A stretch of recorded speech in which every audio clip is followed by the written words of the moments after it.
हम लोग मजबूती से अब चुनाव लड़ेंगे, हम लोग थर्ड फ्रंट बनाएंगे। अब इसका फैसला तो बैरिस्टर असद ओवैसी साहब, अख्तर साहब, आफ्ताब सर करेंगे। बिहार इलेक्शन 2025 बड़ा कठिन है और बड़ा कंफ्यूजन भी है। ना इंडी गठबंधन के लिए ये आसान है और ना ही एनडीए गठबंधन के लिए आसान है, क्योंकि जहां एक तरफ प्रशांत किशोर परेशान किए हुए हैं तो दूसरी तरफ असदुद्दीन अवैसी और उनका एक पूरा दल है। जी हाँ, असदुद्दीन अवैसी, अब खबर ये सामने आ रही है कि बिहार में एक तीसरा फ्रंट बनने वाला है। हम लोग मजबूती से अब चुनाव लड़ेंगे, हम लोग थर्ड फ्रंट बनाएंगे। अब इसका फैसला तो बैरिस्टर असद ओवैसी साहब, अख्तर साहब, आफ्ताब सर करेंगे।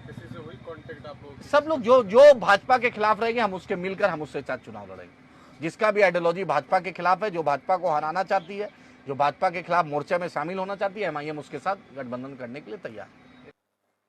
जी हाँ, आप सबको पता है कि बिहार में इंडिया गठबंधन के साथ इस बार असदुद्दीन अवैसी आना चाहते थे।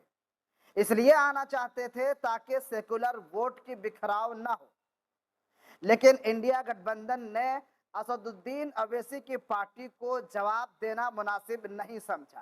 असदुद्दीन अवैसी ने कहा कि हम जब बिहार में इलेक्शन लड़ते हैं, और पिछले बार 2020 में जब असदुद्दीन अवैसी की पार्टी ऑल इंडिया मजलिस इत्तेहादुल मुस्लिमीन बिहार में इलेक्शन लड़ी थी और 20 सीटों पे लड़ी थी, तो 5 पे उन्होंने जीत हासिल किया था। 5 कैंडिडेट असदुद्दीन अवैसी के जीत कर सामने आए थे। यह अलग बात है कि कुछ ही दिनों में तेजस्वी यादव ने 4 को तोड़ करके अपने साथ मिला लिया।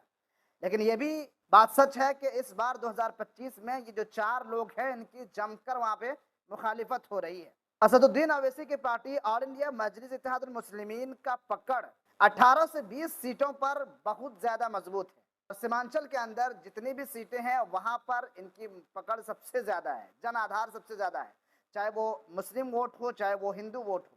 तो ऐसे में असदुद्दीन अवैसी को इंडी गठबंधन में शामिल करना चाहिए था, इंडी गठबंधन को, लेकिन तेजस्वी और लालू यादव की तरफ से कोई जवाब नहीं दिया गया, और इसलिए अब असदुद्दीन अवैसी की पार्टी और यहाँ के असदुद्दीन अवैसी के पार्टी के जो यहाँ के मेन लोग हैं, अख्तरुल ईमान और राणा रणजीत सिंह, ये लोग अब कोशिश कर रहे हैं कि तीसरा एक फ्रंट बन जाए। अगर ये तीसरा फ्रंट बन जाता है तो इंडी गठबंधन के लिए तो बिल्कुल बहुत ज्यादा सरकार में आना मुश्किल हो जाएगा।